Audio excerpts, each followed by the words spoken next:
Welcome friends. তো আমাদের হাতে রয়েছে আজকে বঙ্গীয় গ্রামীণ বিকাশ ব্যাংকের একটি কার্ড, এটিএম কার্ড।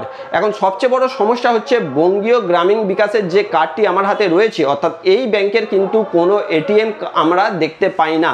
তো এটিএম যদি না থাকে এই কার্ড কিভাবে চালু করব, এটাই হচ্ছে সবচেয়ে বড় সমস্যা। তো বর্তমানে এই কার্ডটি আমার বাড়িতে ডাক মাধ্যমে এসছে। সবচেয়ে প্রথম কাজ ছিল আমার এটাকে ব্যাংকে নিয়ে গিয়ে এটাকে কিন্তু অ্যাক্টিভ করানো। সেই কাজ আমি অলরেডি করে নিয়েছি, ব্যাংকে নিয়ে গিয়ে এটাকে অ্যাক্টিভ করিয়ে নিয়েছি। কিন্তু অ্যাক্টিভ করানোর পরেই হচ্ছে আপনাকে পিন জেনারেশন করতে হবে। এই পিন জেনারেশন করার জন্য আপনাকে চলে আসতে হবে পাঞ্জাব ন্যাশনাল ব্যাংকের এটিএমে।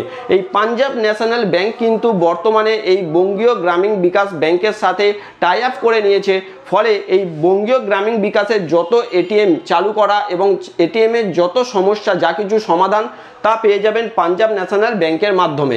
এখন আমাদের এই এটিএম কার্ডটিকে চালু করার জন্য প্রথমেই আমরা এই এটিএম কার্ডের যে এই দেখুন চিপ যে অপশানটি রয়েছে, এই চিপটা যেখানে লাগানো রয়েছে এই চিপটাকে সামনের দিকে রেখে আমরা এই এটিএম কার্ডটাকে ইনসার্ট করব। এটিএম কার্ডটা ইনসার্ট করে দেওয়ার কিছুক্ষণ ওয়েট করার পরে এখানে অপশান চলে আসবে যে ল্যাঙ্গুয়েজ, আপনি কোন ভাষাতে এটাকে কন্ট্রোল করতে চান। তাহলে আপনাকে এখানে একটু ওয়েট করার পরে এখানে দেখতে পাচ্ছেন ইংলিশ অপশান দিয়েছে, হিন্দি, বাংলা তিনটে অপশান আছে। আপনি ইংলিশ অপশানে ক্লিক করলাম।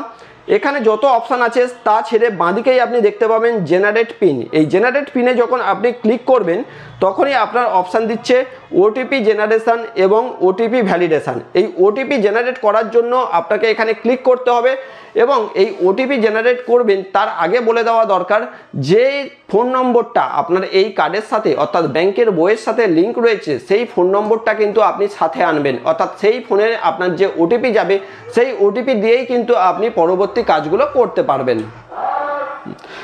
OTP has been send to your mobile নম্বর, অর্থাৎ আপনার মোবাইল নম্বরে ওটিপি চলে গেছে।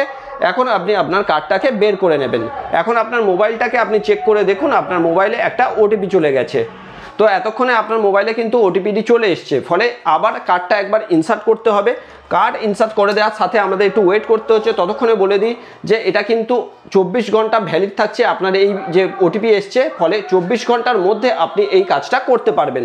আপনার ল্যাঙ্গুয়েজে সিলেক্ট করবেন, করার পরে আবার জেনারেট পিন অপশান আছে, সেখানে জেনারেট পিন অপশানে ক্লিক করে ওটিপি ভ্যালিডেশনে ক্লিক করবেন। এবারে আপনার কাছে যে ওটিপি এসছে সেই ওটিপি কিন্তু আপনি দেখে দেখে আপনি ওটিপিটি ঠিকঠাকভাবে পুট করে দেবেন।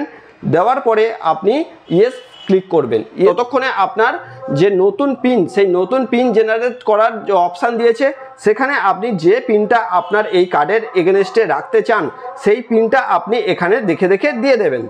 তো দ্বিতীয়বার আবার একবার এটাকে রি এন্টার করতে বলছে, তো ওই একই নাম্বার আপনি কিন্তু আরও একবার পুট করে দেবেন। তাহলে আপনি যে নতুন পিনটা করতে চাইছিলেন সেই নতুন পিন কিন্তু দুবার দেওয়ার পরেই সেটি জেনারেট হয়ে যাবে এবং কিছুক্ষণ প্রসেস নেওয়ার পরে সেটি সাকসেসফুল দেখিয়ে দেবে। ফলে এইভাবে আপনি আপনার বঙ্গীয় গ্রামীণ, এখানে দেখুন চেঞ্জ পিন অপশান এসে গেছে এবং চেঞ্জ পিন সাকসেসফুল দেখিয়ে দিয়েছে।